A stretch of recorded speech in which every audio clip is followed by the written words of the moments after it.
Hi everybody and welcome back to my backyard once again. Today we're gonna finally check out the updated Flywoo Explorer LR for the DJI O4 Pro system. In the box you get the drone nicely wrapped, a lot of metallized stickers, flight controller pinout and support cards, and a very beefy accessory bag with two sets of Gemfan 40-24 bike blades, two carbon fiber brackets to stiffen the arms, replacement sticky battery pad, spare 3D printed VTX antenna mount, and long range antenna to go on the bottom. And lastly, a ton of extra hardware and screws. And finally, it's time to check out the drone. I got the without camera version of this drone. You can also get it with the camera already installed, but if you don't, it's very easy. You have the connector and it's just a couple of screws to get the camera working. And actually, I already reviewed the first version of this drone a few years back. It was analog, and some things are the same, some things have changed. The frame looks to be exactly the same. Together with the motor, they are the same 1404 2750 kV. They're gonna be super efficient with the bi-blades propellers. They adapted the mount for the O4 Pro system with this very soft TPU canopy. Let's see if it stabilizes well and if it doesn't have jello. The weight with the camera is gonna be around 177 grams. So with a light 750 maximum battery, you can be sub 250 with this drone, which is super nice, and get a nice, probably 10 minutes plus flight time. And also they still kept this buzzer, which is very smart because it has an integrated battery and a LED. So when you lose the drone, and even if the battery gets disconnected, this thing can keep beeping and flashing for 5 hours, so you can still find your drone. They actually updated the GPS. Now is a M10, which is super fast. You can see it doesn't have a magnetometer. Very nice touch. They shielded the wires of the GPS with copper, so it has less interferences. They also updated the flight controller stack. Now you have a F7 flight controller with 45 amps, 32-bit ESCs. I don't know actually why they don't use a single board, which is slightly lighter if this is meant to be sub 250, but we got nice electronics in here. And also this flight controller has a very smart feature. It has a 10-volt battery eliminator circuit for the O4 Pro system. You can connect it to a button on your radio, so you can turn on and turn off the VTX so it doesn't overheat while you're waiting for satellites. I was putting the O4 in and I noticed something super smart about the flight controller. They added pull tabs on the connectors, so things are super secure and nothing will ever be unplugged mid-flight. And boom, finally the camera is in. I removed the express LRS receiver because I don't need it since I use the integrated DJI one, and the weight for me is 171 grams, which is not too bad for a 4-inch. I am not really excited about the camera angle. You can see it's at the maximum and it's like 10 degrees, 15 degrees. I wish it could swivel a little bit more up. I understand it's a efficient drone, it has to fly slow, but it's a little bit low a camera angle and sometimes I need to go a little bit faster. Still, you can totally grab something hot and make another hole to push the camera angle a little bit backward. I'm also not a big fan of this antenna mounting system because stock you need to route the antenna wire through this channel and it's not the easiest thing in the world. You risk damaging it. What I ended up doing is take a scalpel and just cut this antenna mount so the antenna has a channel to go through and I don't need to open the VTX. And it is still quite solid, they don't come off easily. And finally, it's time to fly. I'm gonna try with these two batteries, a 650 milliamps 4S. With this one, we are at 250 grams, so it's right at the limit. It's not a HV battery, that's why it's a little bit heavier.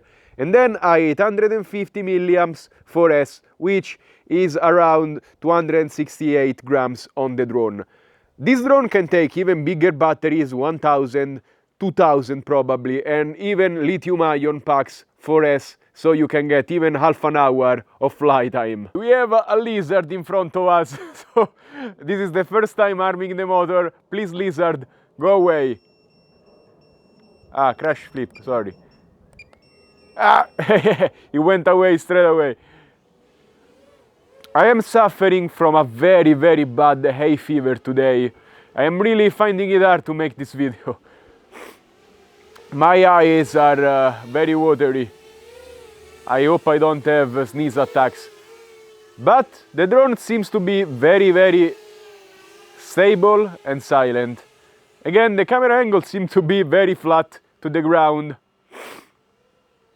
Let's put it in acro and let's do the usual. I expected more stability. It's not too bad. Oh, what a bad noise it makes when you pick up and pull up. It's slightly windy. I have a chicken near me that's digging up the biggest hole in history. Let's check it out. Oh my god!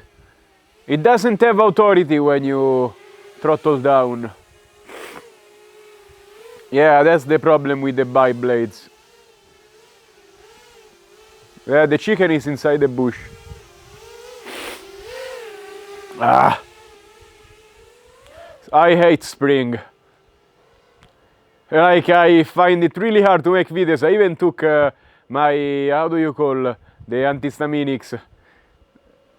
The histamines, I don't know how do you call them, but the medicine for this, but it doesn't work on me. I don't know, I have a very bad case of that. Hey, how do we have so many low satellites?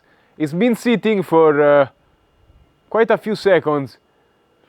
There must be something wrong with the satellites, maybe in beta flight, but we had 3 of them. I don't know, I'm gonna investigate later. I wanted a speed reading. I give you my eyeballing speed reading is going 60, 70.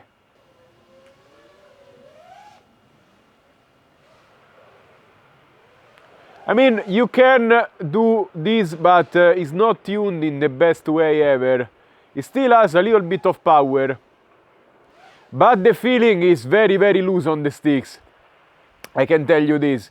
When you do something, it does it, but you feel it being lazy.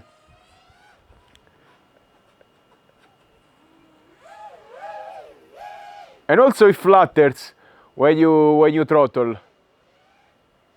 When you throttle up, you see?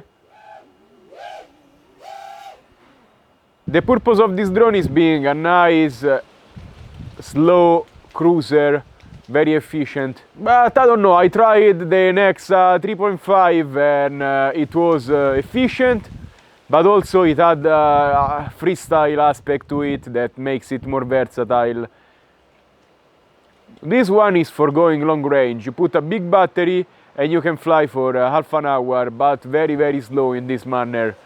Ah, this is the crow that's going against the magpies. He's having issues too flying, looks like, with all of this wind. Now I hope I make it back. I was not checking the voltage. Maybe flying lower will save me from the wind, but you can see this drone doesn't have that much power. I mean, we have been flying for 5 minutes, 6 minutes.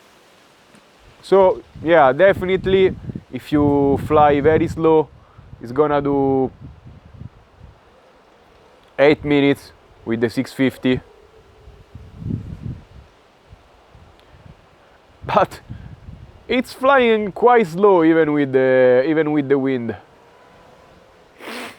I mean, even going against the wind. Maybe another factor is the camera angle is a little bit low on the ground, so you cannot pick up much speed. 7 minutes, yes, the drone is efficient, though the sacrifice is it's kind of slow and a little bit weak against the wind and stuff. Lacks a little bit of power. And it's time to fly with the 850 milliamps. Every time you unplug the battery, you need to remember to shut down the buzzer. It has a button you need to keep pressing and it stops beeping.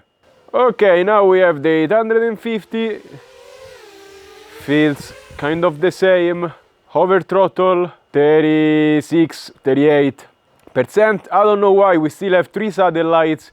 There must be something wrong with the GPS. I just checked it.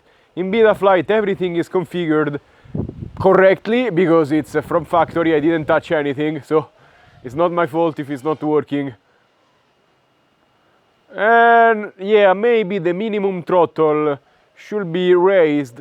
You raise the minimum RPM, so you maintain more authority. It's a very, very silent drone. I mean, it's a good drone if you're looking for going long range on a sub 250. Is literally the reason it exists. It's efficient, but you have a trade-off with the freestyle ability and with the speed. Looks like, at least now we have the speed, so I can show you that my 60 kilometers per hour was right. We were cruising at 60 before. I told you, 65, 70, yeah, between 60 and 70. And if I go against the wind, yeah, this is what I call slow, but it's still 54 kilometers per hour. Of course, you have the O4 Pro system. If you place yourself right, you have kilometers to go of very nice HD signal. So for sure, it's a good machine to go far. I am trying to make this video today because it's been a couple of weeks since I have this drone, but this allergy doesn't abandon me. Some days it's better, I make a video and it gets super worse because just being outside with all of this pollen gets me. I love autumn. Now everything is still, you don't have mosquitoes, you don't have pollen. But yeah, now without the wind, it's not behaving totally bad. Now that I learned to keep the throttle high, it's a nice drone and you can do some nice cinematics with it. It's very efficient. On this battery I am appreciating the drone a little bit more. Before there was a ton of wind. For my first flight, first time arming it, I was a little bit shocked. I remember using the old version and I used it quite a while and I remember it flying slightly better maybe, but yeah, it was still slow, it was still not the best at freestyle, and I tried swapping motors, swapping props, retuning, changing everything, and I never got it quite right, and then I stopped trying. But yeah, this platform, you need to take it as it is. If you look for something efficient and long range, it's great for you. Otherwise, if you look for freestyle, maybe check out something 3.5 inches as being the sweet spot for me. Still efficient, but you have slightly less efficient for much better freestyle. 8 minutes, and I have done a little bit of freestyle as well. So with this battery you can do 10, even 12 minutes if you go slow. I can feel the rain on my arms. I mean, this battery probably has a little bit more, but today I wanna be good and don't destroy the new batteries I have. 9 minutes of flight, totally feasible, even 10. And this drone really is true to his name because it's a long-range sub 250 Explorer. And it's very, very specialized at that and only at that.